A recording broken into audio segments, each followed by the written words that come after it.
Classic. The Mayflower set sail from Southampton in early 1620 alongside this watership Speedwell. They were running late, and as they sailed down the English Channel, frustration grew as the Speedwell was in poor condition.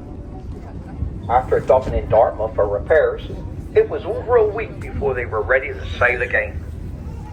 They sailed 300 miles beyond Land's End. Before it was clear the Speedwell was not seaworthy and had turned back into Plymouth. Many abandoned the adventure and returned home, leaving just the Mayflower to make the crossing. At 180 tons, and the keel length was less than 60 feet, and only 1.9 inches back, the Mayflower was not a big ship exactly the same size as the vessel from today. During the Pilgrim's stay in, the locals are plenty of friends to tell them. As fishermen had long been crossing the Atlantic and fishing on Newfoundland. So the Pilgrims were not learn much about their destination.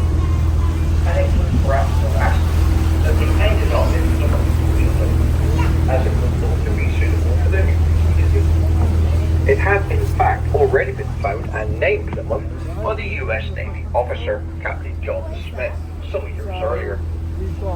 The voyage to the New World was a miserable one. Westerly gales beginning to make the North Atlantic a very dangerous place for sailing, with huge waves constantly crashing against the ship's top deck.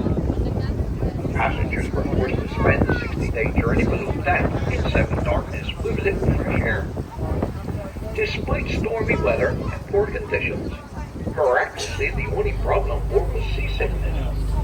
In fact, there was one berth and only one life lost during the crossing. The crew finally spotted Cape Cod just as the sun rose on the 9th of November 1620.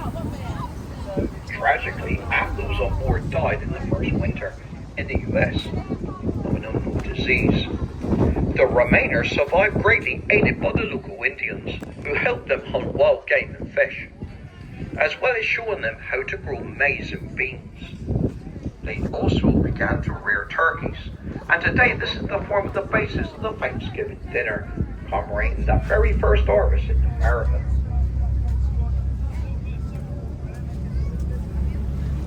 To your right, you can see a large fortification.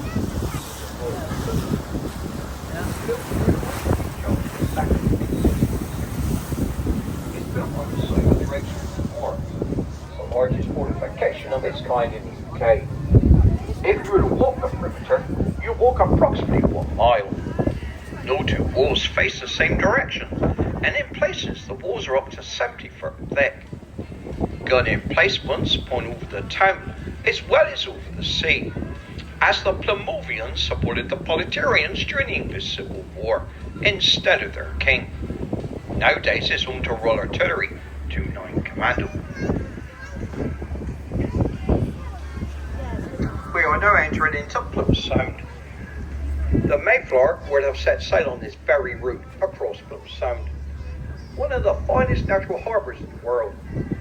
Ocean-going craft have been coming and going from here for over 3,000 years. First to sail up the west coast of America, started and ended his journey here.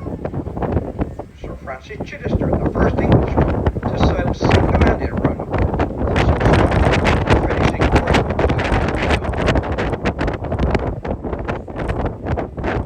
Looking back to your right, we have the who is an Anglo-Saxon word for high ground.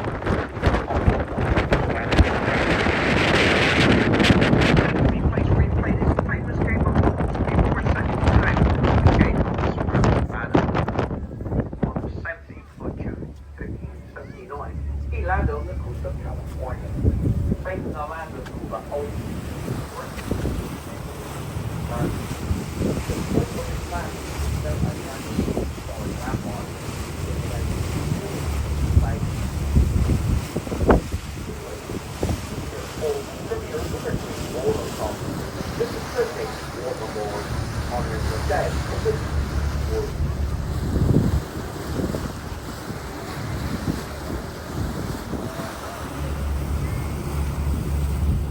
buddies.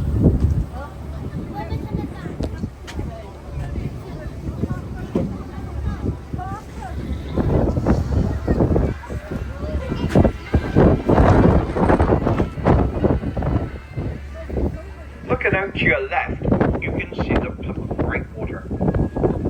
Built by Sir Already and Joseph Whitby, the work started on the in 1812 and was completed by 1841 with the help of some 13,000 French prisoners.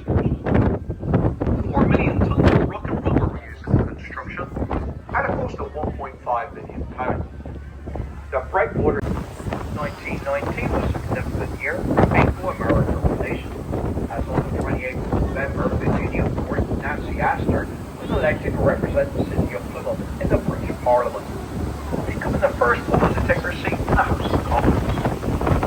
Nancy's husband Waldo, a New Yorker, educated in Eton and Oxford, had been elected MP of Plymouth. After death of his father in 1918, he inherited the title of famously wealthy, the Astors made their home office in Plymouth, renamed Paris. They became hugely popular during the Second World War services that were there. In honor of that, Nancy had the letter as the city. Her statue now stands on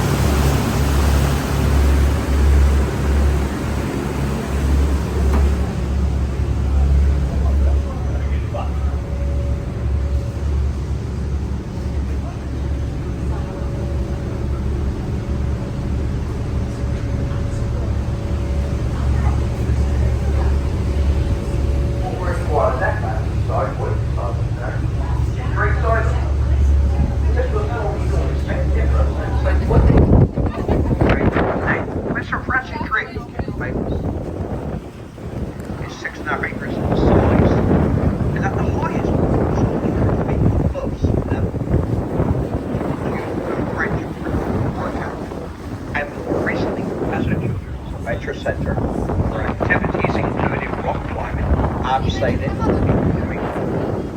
Drake's Island is no rocky or beer festival extensive renovation and is open again to the public, again for guided tours.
In 1995, the train was leaving and other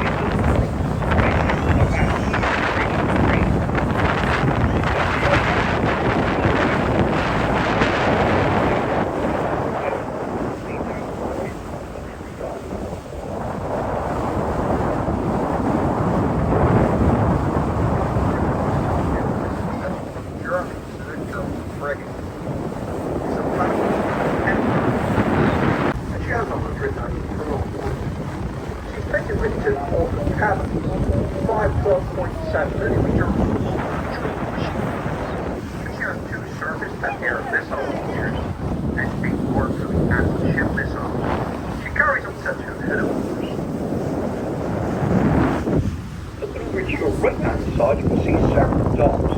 These were the very first successful step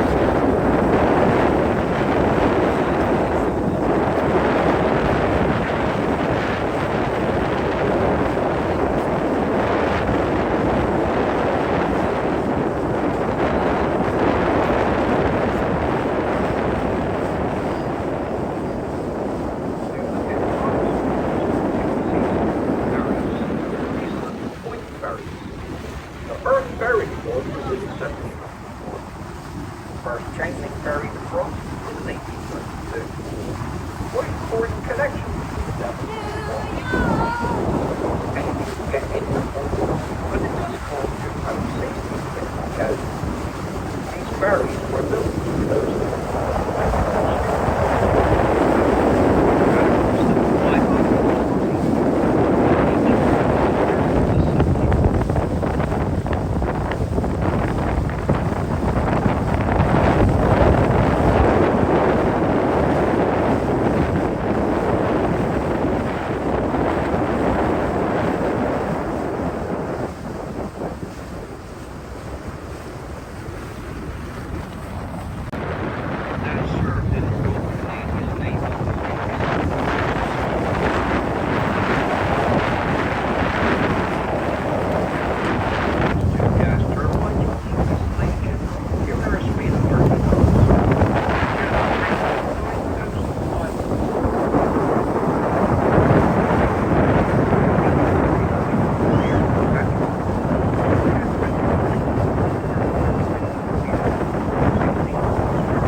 side, looking off the wall, there's a basin that's coming up.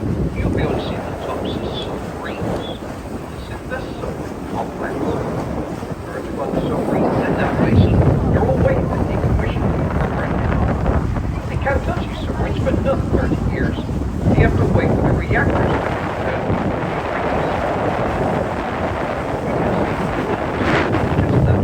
On the jetty, they're all in a straight line. One of these submarines is the wrong.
Torpedoes and tunnel cruise missiles. They can stay underwater for 1 year. They make their own propulsion. You only need to come back into the army every 11 years for a nuclear power, but don't have no nuclear weapons. Now you can only see 1/3 of the vessel. Opposite, there's 2/3 of the vessel under the water. That's great gaps under the water. Now there's not enough boats for all the men, so I've got they can hop bucket. As one man gets up, another man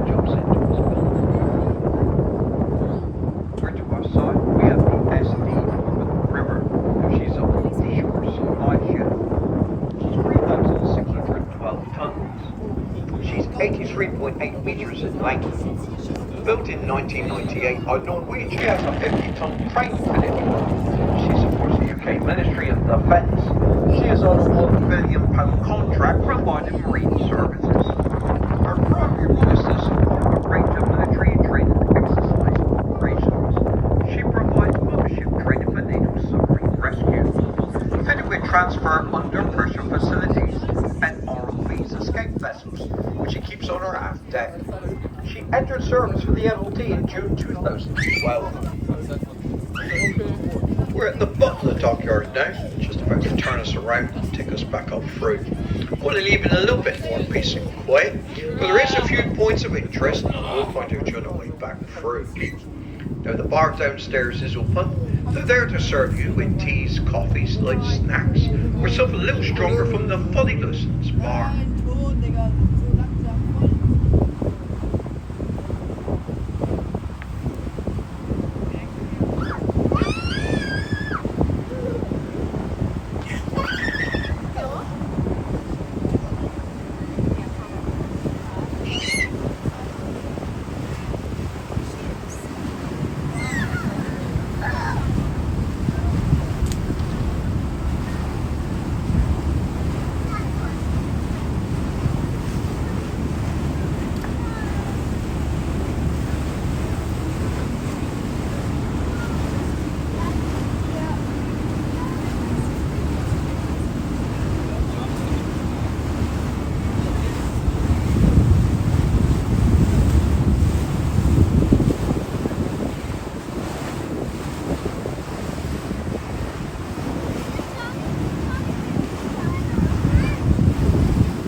This is the Woodward Woody Chattery.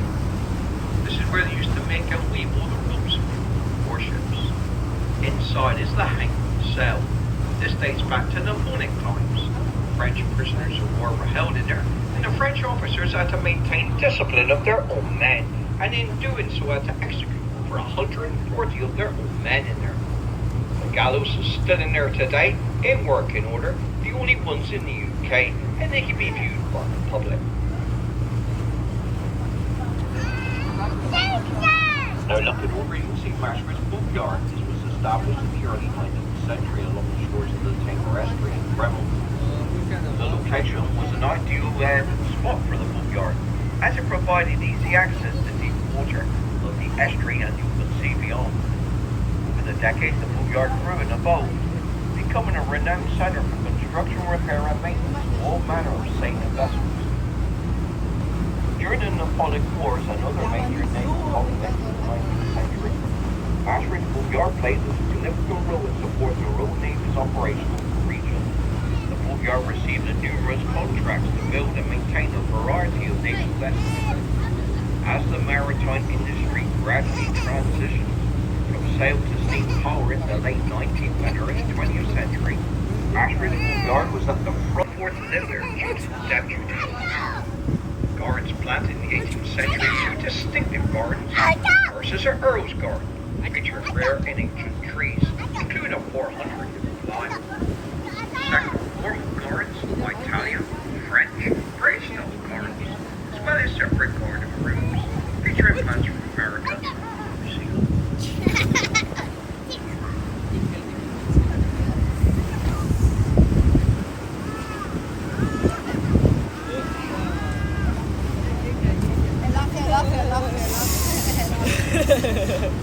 Nein, hat die irgendeine Einstellung geöffnet. Oh ja.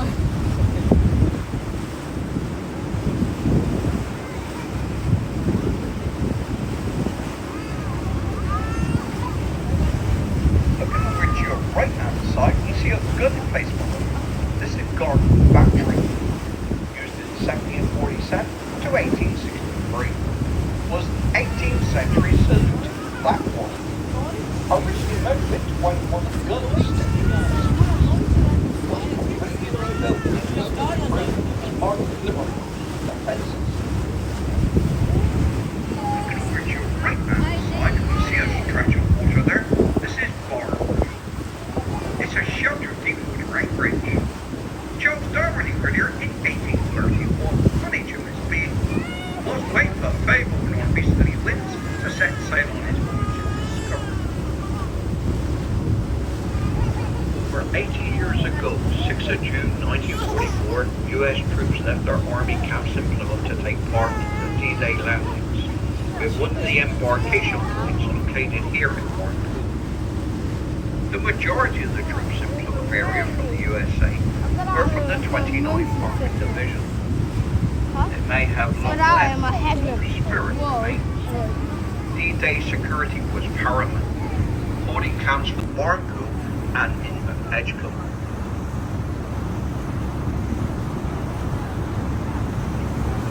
Looking out to your right hand side, looking out to the breakwater, in the centre of the breakwater, you can see the breakwater fort. In 1860, plans for the defences of Plymouth and the breakwater fort were given royal commission and were designed to defend the entrance into Plymouth Sound, where Britain reared the ambitions of Napoleon. Although the French had been our allies during the Crimean War, Napoleon had seen Russia and Austria defeated, and their fears of French were.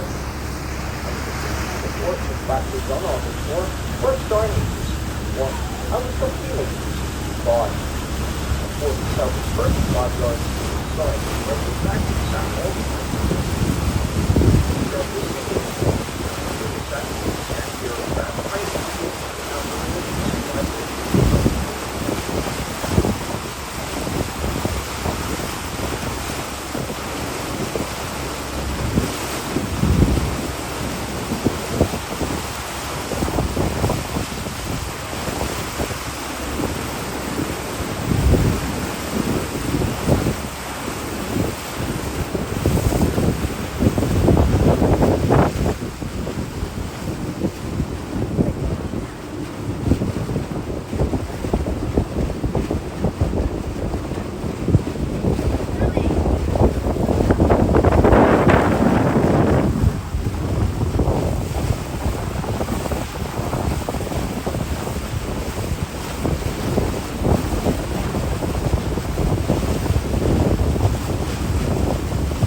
On the left, you can see the dogs, named after a totem mill at the Lord's Horse. They were once known as the Great Western Mill, the Great Trade Lanes of the world. Transatlantic liners were named for it, so passengers were fly a attendant up on a train to the North. Still according to Western America, the Great and then this was stand down here. Don't such like large. Still based on 50. That's the key business for the first time in 20th century. Simply long as the right passengers on the map.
For the last 130 years.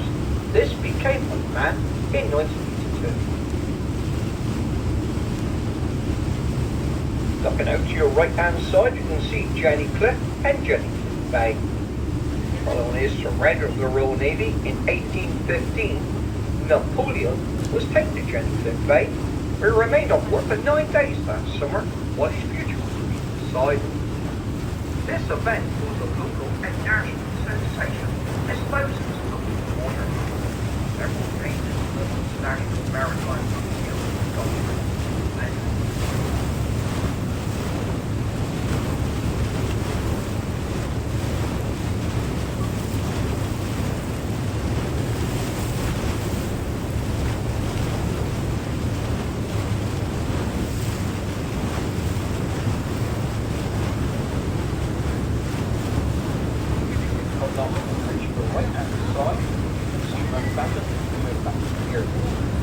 just months after the end of the First World War, on the 31st of May 1919, Lieutenant Commander Alfred Crushing Green, an aviator and Rear Admiral of the United States Navy, and a small crew through their NC-4 flying boat was out of the near the trip in the River Plymouth.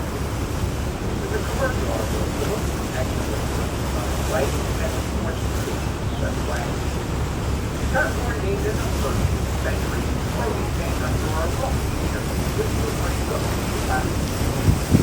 Like the British California, using them with Russian and lots of ships with our high drawing and guns. 5%. When the world you would have asked where it was. So,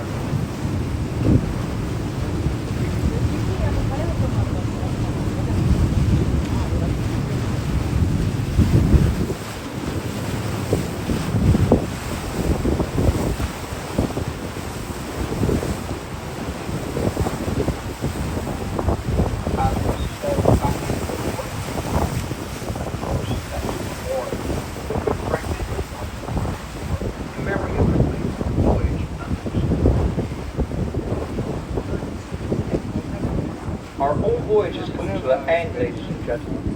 Hopefully we brought to life the Pilgrim's Great Journey and the many other wonderful historic elements of our ocean city. Please remain seated until you are informed that it is safe to disembark.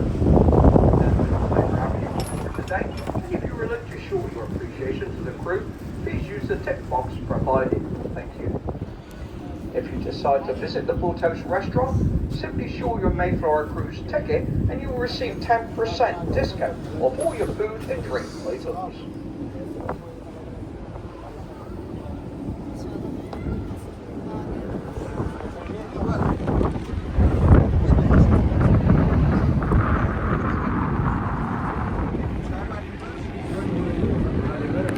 ये इसका पानी देखो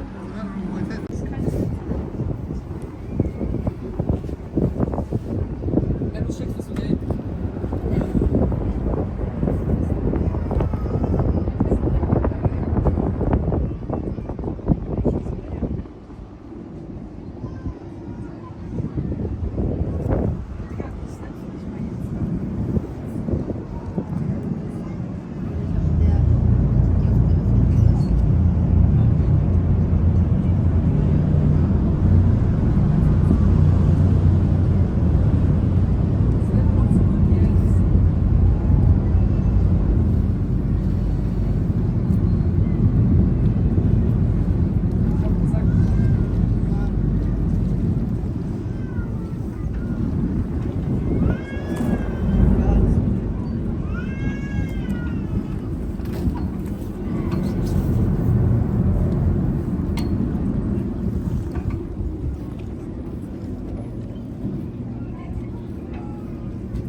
Aber merkt halt die Absicht.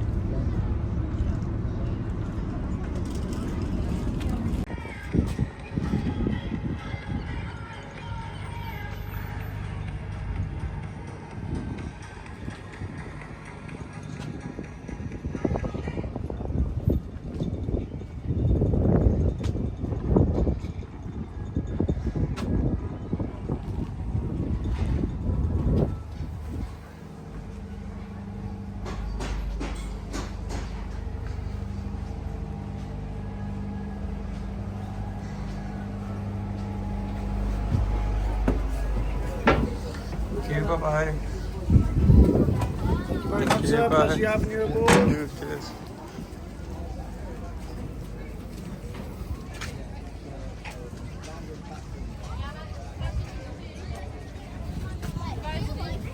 Vollkommen mal raus.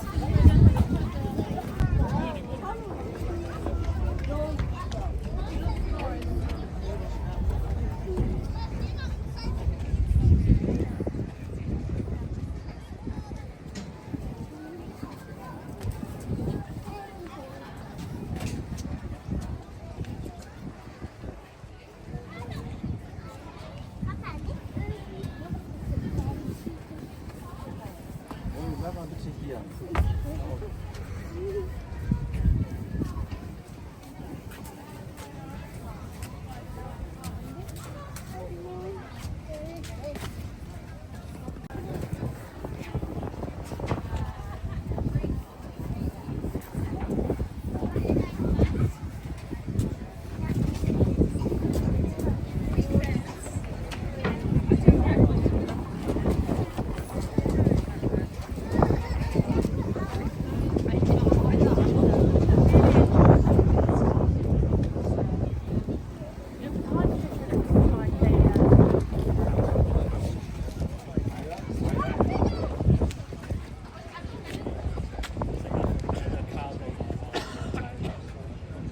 First 2 inches are really painful. Push your feet up really a bit.